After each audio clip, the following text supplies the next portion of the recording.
Tout ce qui vous concerne, c'est la nourriture. C'est aussi la raison pour laquelle... C'est la nourriture qui détermine vos comportements. C'est la nourriture avec vous. C'est la nourriture qui détermine vos comportements. Mais vous êtes venu ici pour les SDF? Mais je sais mon collègue. Les SDF est un ancien mon collègue. Monsieur, il est mauvais.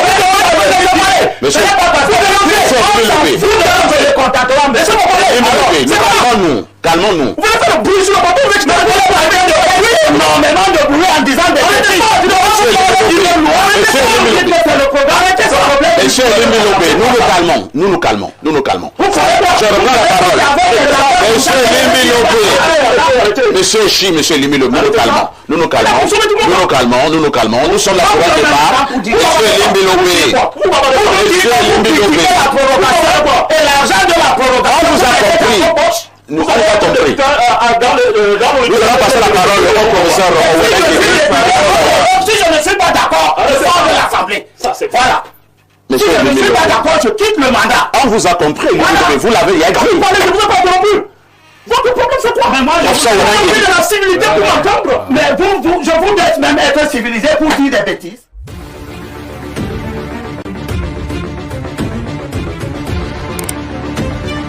Nous, on dit quand même qu'on n'est pas d'accord. Mais vous mangez l'argent. On dit que, s'il vous plaît, c'est pas question de manger l'argent. C'est l'argent des Camerounais, c'est pas l'argent de Paul Biya. Bon, quand on gaspille ça, vous êtes d'accord. Nous, on dit qu'on n'est pas d'accord. Ouais. Mais on dit aussi qu'on ne quitte pas. Ah, d'accord. On dit aussi qu'on ne quitte pas. Oui, oui, on mange. Pour plusieurs raisons. On mange comme toi aussi, tu manges. Tu critiques le président Paul Biya, tu critiques même le Cameroun. Il faut sortir du Cameroun, le compatriote Elimbi. Non, c'est pas la même chose. S'il vous plaît, laissez-moi évoluer. Bon, ok, sortons alors tous. Non, je ne suis pas dans votre logique.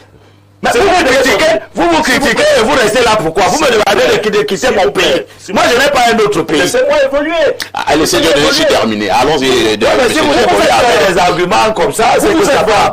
Vous êtes vanté du fait que vous êtes quitté du conseil municipal. Oui, je suis le seul. C'est bien. C'est une bonne stratégie pour vous. Non, ce n'est pas pour moi, c'est une cohérence politique. S'il vous plaît. Je ne suis pas d'accord avec le cadet. Le cadet, ping-pong entre moi et vous. À M. Chida le goût de sa pensée. C'est à vous d'évaluer. Qu'est-ce que vous avez gagné? Qu'est-ce qui a changé? Parce que vous êtes quitté du conseil municipal à l'époque, parce que vous, tout ce que vous voyez, c'est l'argent. Parce que vous avez refusé de manger les indemnités de session. Oui. Qu'est-ce qui a vraiment changé? C'est à vous d'évaluer, c'est votre propre stratégie. Nous, on n'achète pas la vôtre. On a notre stratégie. On dit qu'on n'est pas d'accord. Deuxième chose, il ne faut pas que vous dites des contre-vérités aux Camerounais. Ce qui se passe quand ça concerne la prorogation du mandat, ce n'est pas le vote à l'Assemblée nationale comme à la plénière. Pour les conseillers municipaux, le bureau du Sénat est consulté. Et le bureau du Sénat, ça revient aux faits majoritaires que je vous ai dit. Ceux qui représentent l'opposition parlementaire aujourd'hui sont de la minorité. Quand le bureau du Sénat est consulté, ça passe comme une lettre à la poste. C'est clair. Le conseil constitutionnel est consulté, ça passe. Au niveau de l'Assemblée nationale, pour le cas des députés, ça passe, vu la configuration du bureau. Ce n'est pas un vote à la plénière. Et nous, au SDF, on n'a pas soutenu une prorogation. Ce que tu dis est archi faux. On ne l'a pas fait. Archi faux. Alors, c'est une loi. C'est une loi, c'est écrit sur noir sur blanc et c'est écrit sur la Constitution. Par une loi. Et tu dis qu'une loi est votée à l'Assemblée nationale seulement par le bureau de l'Assemblée. Je dis bien, s'il vous plaît. Je dis bien. Oui, pour le cas des conseillers municipaux. Moi, je te parle d'abord de... Attends, je viens. Pour le cas des conseillers municipaux. Oui. Le bureau du Sénat est consulté. Oui. Pour le cas de députés à l'Assemblée nationale. Oui. Ça vient à l'Assemblée nationale. Oui. Ça passe d'abord par le bureau. Oui. Vous le savez si bien. Oui. Mais quelle est la configuration de l'Assemblée nationale? Qu'est-ce que ça a à voir avec le vote des... Laissez-moi évoluer. Qui doit voter? Nous n'avons pas soutenu ce projet. Mais vous avez pas encore siégé.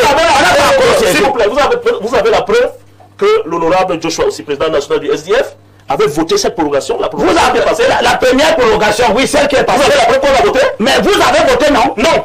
Vous avez voté non? Vous avez voté non? Critiqué? Non, attends, je demande si vous avez voté non. Vous n'êtes pas au courant parce que... Vous votez non et vous ne dites pas au peuple que nous on a voté non.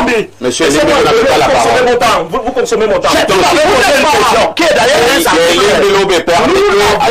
Nous n'avons pas... C'est comme si vous avez un problème personnel avec le SDF depuis que vous êtes parti. Nous n'avons pas voté cette loi.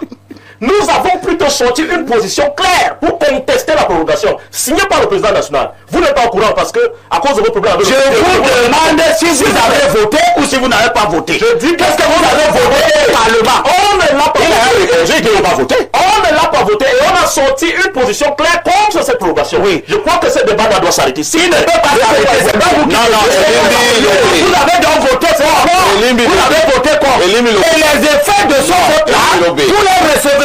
Restez tranquille, monsieur Elimbi. Oui, vous n'avez pas la monopole de stratégie. Mais c'est pas une stratégie. Il ne s'agit pas du stratégie. Il s'agit de la prorogation. Une nourriture est mauvaise, mais tu la Monsieur Elimbi Lobé, on vous a compris. On va passer à la parole au professeur Wanengeli. Nous avons choisi l'option d'y rester.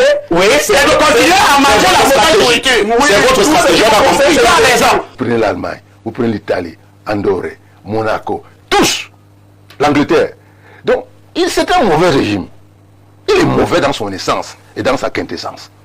Nous devons le changer. En ce moment-là, le président ne viendra plus nous dire que les élections sont reportées. Nous mettons en place un système qui fait que, de manière automatique, s'il y a une crise financière qui empêche que l'on fasse qu'on ait des élections, le premier ministre qui se dégage des élections vient dire au peuple que je n'ai pas d'argent. Il ne dit pas impérieuse. Parce qu'impérieuse, bien entendu, est une nébuleuse. Crainte impérieuse signifie qu'il y a des situations très graves, des situations catastrophiques. Mais monsieur, le manque d'argent est une situation catastrophique. Je vous rappelle que j'ai un document ici où le ministre Moutazé a demandé à lancer des obligations et ça ne donne pas. Ça ne donne pas. Il ne sait pas combien de milliards, il y en a peut-être 2 ou 3 qui sont tombés. Je dis c'est une catastrophe. Attention. C'est le manque d'argent qui a fait qu'on change de système politique au Cameroun, qu'on parle de dictature vers la démocratie. C'est le manque d'argent au Cameroun qui a fait qu'on ferme des centaines de sociétés. C'est le manque d'argent qui a mis plein de Camerounais dans la rue, qui a créé la nouvelle société où les parents ont perdu leur autorité au profit des enfants et des femmes, etc. Je veux dire que c'est une situation impérieuse que de ne pas avoir de l'argent dans un pays. Elimbi Lobé qui faut aussi absolument reprendre la parole. Elimbi Lobé, la prorogation est déjà actée. Je pense qu'on doit évoluer. Je voudrais appeler tous mes frères qui luttent contre ce régime à être d'accord avec la prorogation et leur rendre service. Vous l'avez dit, hein? Voilà. Premièrement, l'élection du 12 octobre a coûté à peu près 30 milliards. 30 milliards. À peu près. Parce que si vous vous en référez au rapport d'Elections Cameroun pour l'élection de 2018, c'était 26 milliards, si je ne me trompe pas, avec l'augmentation des coûts, etc. Attends, c'était pour faire quoi? C'est pour financer l'élection. 30 milliards. Oui.